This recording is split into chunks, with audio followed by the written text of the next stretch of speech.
FSN Radio. It's all about what's next. Go to financialsurvivalnetwork.com and sign up for your free weekly newsletter. You'll also get 3 free reports. The Financial Survival Network. It's all about what's next.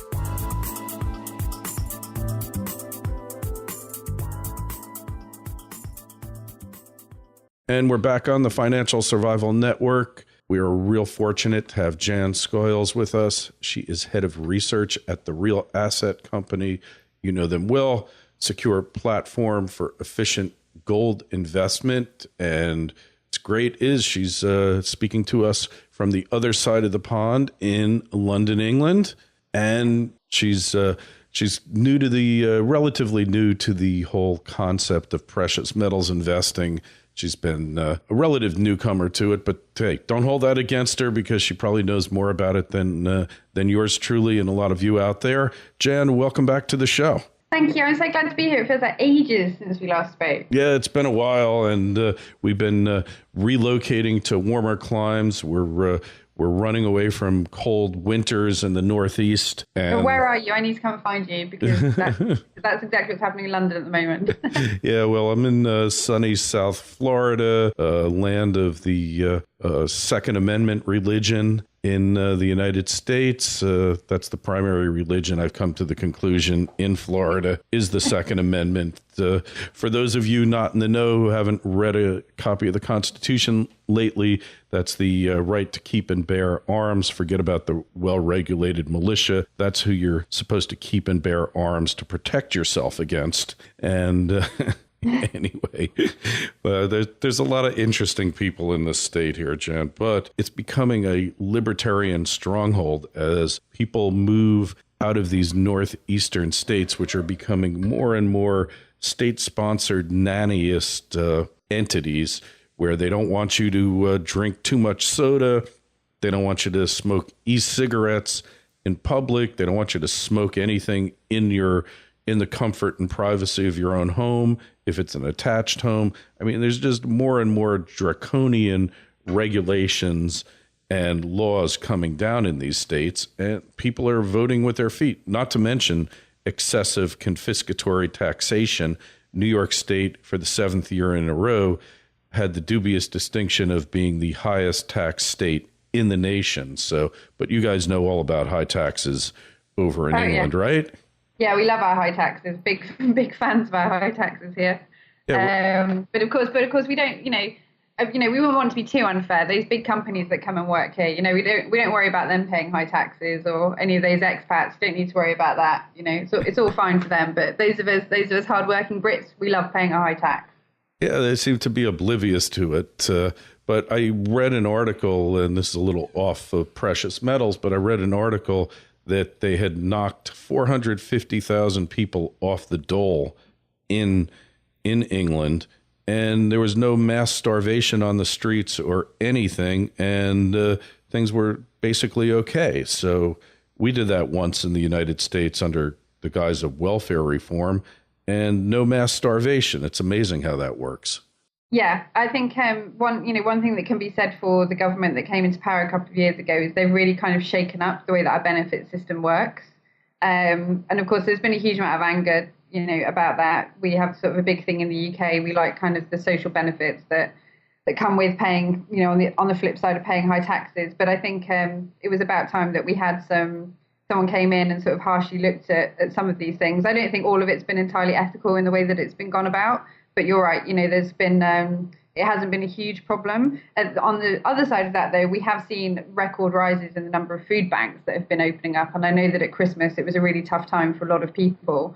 But, these things do have to change. And I'm not a great one for saying how they should start changing. But something had to give, and it just wasn't sustainable, the welfare system that we're running in this country. Yeah, well, the more opportunities you have for people to go on to welfare and live at the expense of the producers, the more people that are going to do it. It's really that simple. Yeah, and I think the biggest thing here in the UK is because we're obviously members of the European Union. There are now big questions going on over those that actually have the right to claim those benefits. We see a lot of people coming into the UK from other countries, poorer countries of the European Union. And as I understand it right now, if they arrive in the country today, they have the right to claim those benefits, having never contributed anything to the British economy. So all of those things, they're vastly unfair. I think there should be some kind of, safety net for those people that have worked for decades in their lives and find themselves in unfortunate situations. But, like you say, it's not sustainable to keep living at the expense of the state, particularly not a state that you are, maybe need to or haven't contributed a huge amount to. So those things do need to be addressed. Yeah, Governor William Weld, he was the Republican governor of the state of Massachusetts, otherwise known as Massachusetts, once said that the safety net should not become a hammock. And I really like that. That's a good quote. Yeah. And all too often that's what it turns into. And, and you do get these respites where there's a cutback where society figures out, we're going to go bankrupt if we just keep ever increasing not only the number of people on benefits, but the rate that the benefits increase. And they cut back or they slow the rate of benefits increasing. They never really cut back on the growth of benefits. And that's why basically you wind up going to gold and precious metals, right?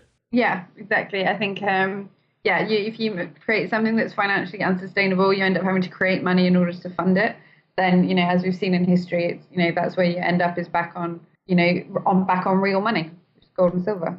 Yeah. So what's your take on the existing state of the precious metals market, gold and silver in particular? Well, I think obviously after 2013, everyone was feeling very shaken and stirred from what had happened.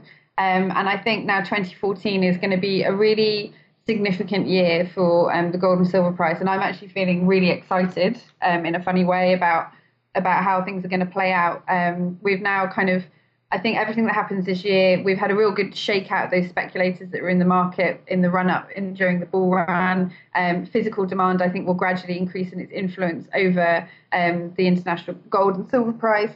And I think what happens this year will prove a real grounding for gold and silver. And I think they're going to really establish those fundamentals. Obviously, this year already in the first quarter, we've had some geopolitical unrest. But that is, again, a temporary thing. So we sort of saw a small spike in the gold and silver price. But that was always going to be a short run thing. We're now seeing, of course, another kind of mini spike as Ukraine kicks off again. But in the long run, we look at what's happened with the FOMC minutes yesterday, stuff still going on in the EU, financial problems, Greece being receiving finance again. All of those factors, I think, will now be allowed to play out and will continue to have an effect on the gold and silver price, but not it's not going to be as extreme or as rushed as it had been in the couple of years preceding 2013. Mm-hmm. And what's the take on what's going on in the Ukraine as far as the European perspective on things? I think it's going to be really interesting because obviously Europe wants to be friends with the US and is friends with the US and best buddies and everything, but ultimately Russia can hold us to ransom, as we've noticed from a statement that was released today, reports today from what Putin's been saying to the EU, in that they give us our gas supplies. Our so much of our energy comes from Russia, and so we can't really, lean on the US too much in this. The US is really big on, we'll ship the gas to the EU and to Ukraine, but actually that's going to take a couple of years until the facilities are even available for them to do that. So I think something's going to have to give, and whilst I don't think Europe will end up siding with Russia, but there is going to have to be some kind of compromise going on. What that is, I don't know. I'm not a political expert, but I think, again, in terms of real assets and commodities, we're seeing this fleet of gold and silver as a safe haven. We're also seeing, platinum and palladium prices climbing because of the relationship that Russia has with those metals.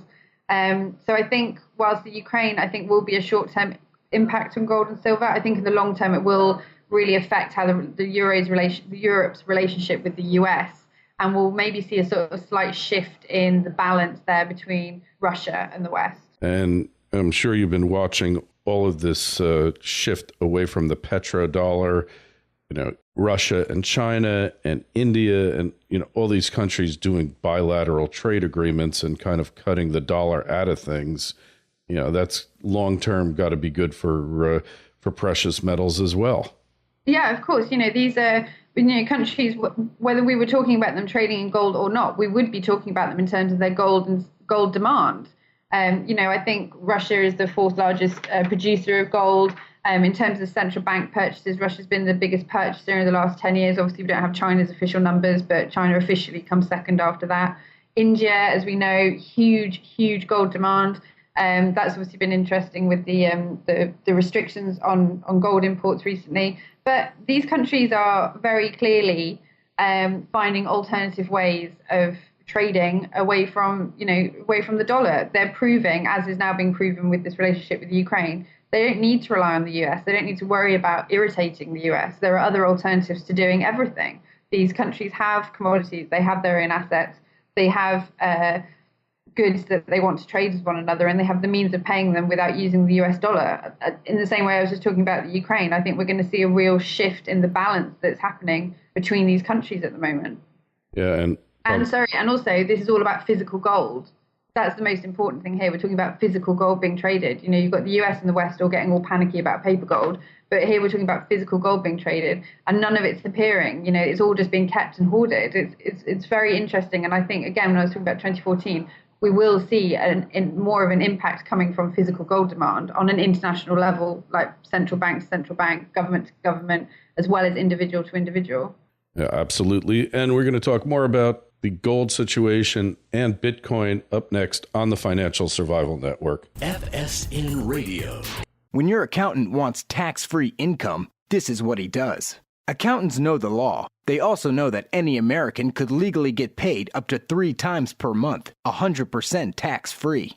That's 36 tax-free checks each year. It doesn't matter what you make already. This simple strategy could work for anyone. Go to www.irsrevenge2.com to learn how. That's irsrevenge2.com. The Financial Survival Network. It's all about what's next. And we are back on the Financial Survival Network with Jan Skoyles. Jan, so, we're seeing like a lot of turmoil here, a lot of uncertainty because, the dollar under attack and the whole question, people around the world calling into question the proper role of central banks. Do they have a role? And of their central planning basically capacity. And then we see something like Bitcoin crop up, which basically many of you don't understand what it is, what it does, and how it really perhaps represents a threat to central banks and currency. Well, I think the first thing that we should step away from and to kind of enable people to understand Bitcoin is that we should stop looking at it as a threat to central banks. This is an alternative, and it's something that everyone can embrace. Obviously, central banks are perhaps taking issue with at the moment. They're maybe scared by it under the stating it's because they're worried about money laundering and criminal activities. But in the meantime, we can be using it and we can help facilitate this network. The value of Bitcoin comes from people using it, not investing in it as a currency and hoarding it. But the more people that use it and are trading with it and are taking part in the systems that are underlying the Bitcoin network, the more value it creates. And so that means that it's going to be more in demand and it's going to be more established, so that when central banks or whoever do really if they start taking an issue with it, then actually there's going to be a huge amount of lobbying power from the public to be using it. I don't think, though, in the similar way that I feel about gold, I don't think we should look at it like this is a way that we can bring down the central banks. The central banks will bring down themselves. We see them, they're already in self-destruct mode as it is. But I think we should see Bitcoin, you and I were discussing before, we should see Bitcoin as as just a competing currency. You and I are both big fans of the Austrian school, and the founders of the Austrian school, Hayek, von Mises, they've all said, competing currencies are a sensible way to go. It makes sense. You then have an incentive to maintain the value in a currency. And so that's why we should be using these things, so that we can show, those that are printing dollars, those that are printing pounds, euros, yen, whichever currency, that hang on, we've got an alternative here. We're paying for our goods and services. We're living our lives by this other currency here. And I think it's more just kind of, it's not a means of protest. It's not a means of bringing anyone down. It's just a means of just saying, do you know what, we've got an alternative. This is what we're going to use right now. And it will be good for some payments. You'll have to keep using fiat for other payments, but just embrace it and learn about it. You know, it's not a scary thing. It's just a very, very cool piece of technology at the moment that I think will really end up changing a lot of ways that we run our businesses, we live our lives. Yeah, well, one thing that I've seen the potential for is like dramatically cutting down the cost for businesses of their merchant processing accounts. I mean, and not only that, but also for individuals, you know, transferring money abroad. The cost changes there are unbelievable. There are companies that are in India marketing apps that allow you to transfer Bitcoin to, you know, relatives abroad. You know, I read somewhere that this company's got 4,000 marketeers out in India showing people how to do this because the costs are just minimal.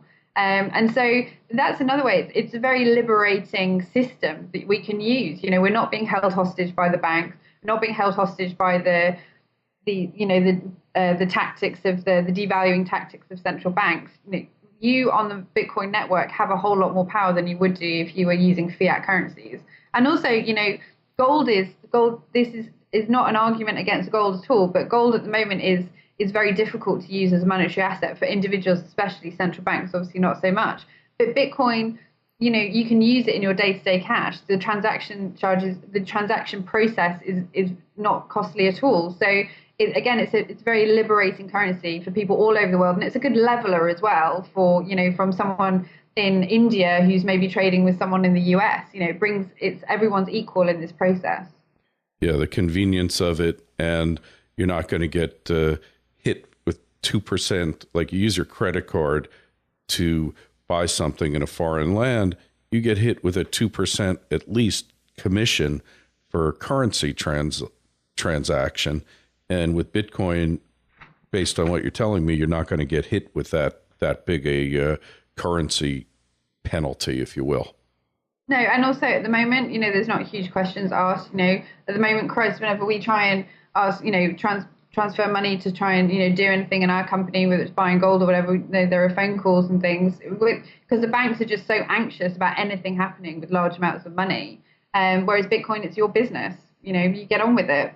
You know, trade with who you want to trade with. Yeah, so it is kind of freedom, but also you see that the government is trying to get in on this act as well. In New York State, they're now opening up the Department of Financial Services here to license electronic currency exchanges. And also there's news that the Department of Treasury wants to get in on the act as well. They want currency reports when you first convert your dollars into Bitcoins, and they want to know what's going on. So part of the anonymity of using Bitcoins, they want to try to start eroding that.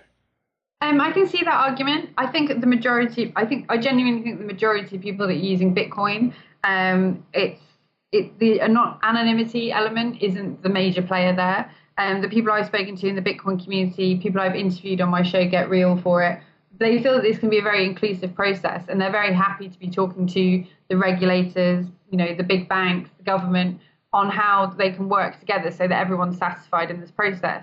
If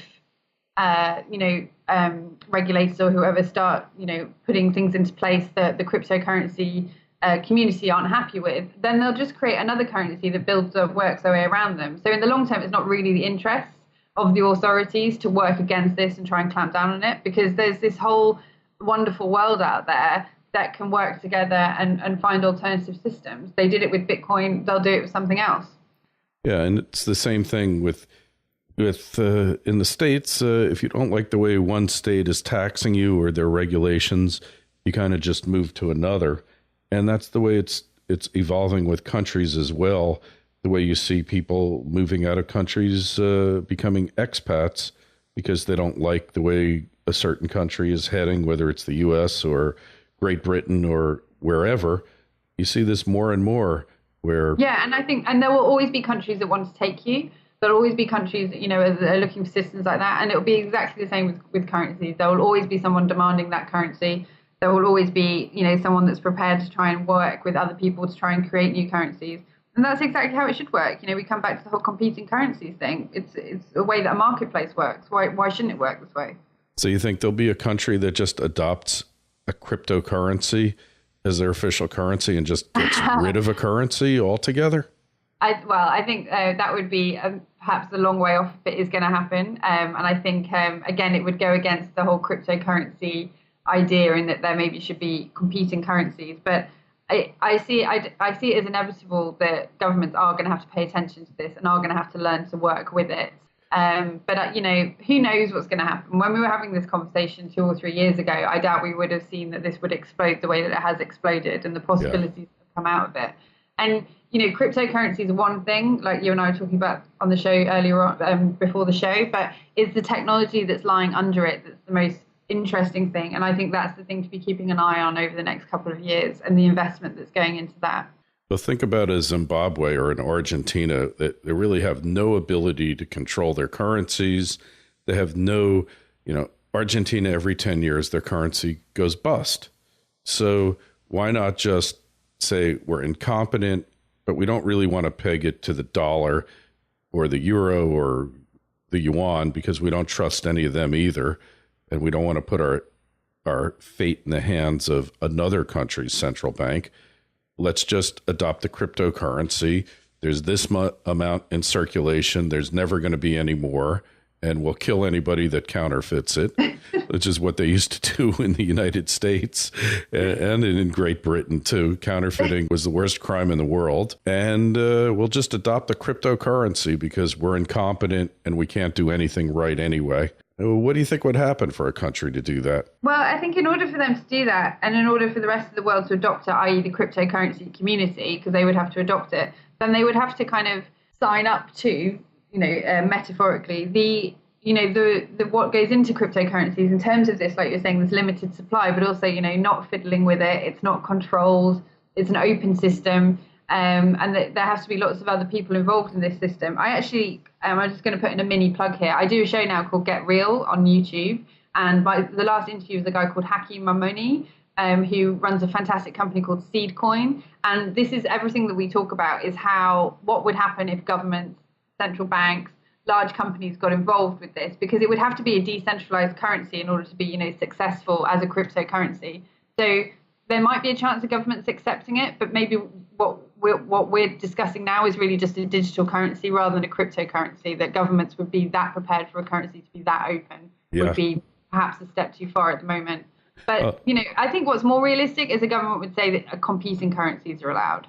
Well, for Zimbabwe, they got nothing to lose anyway because they have no currency.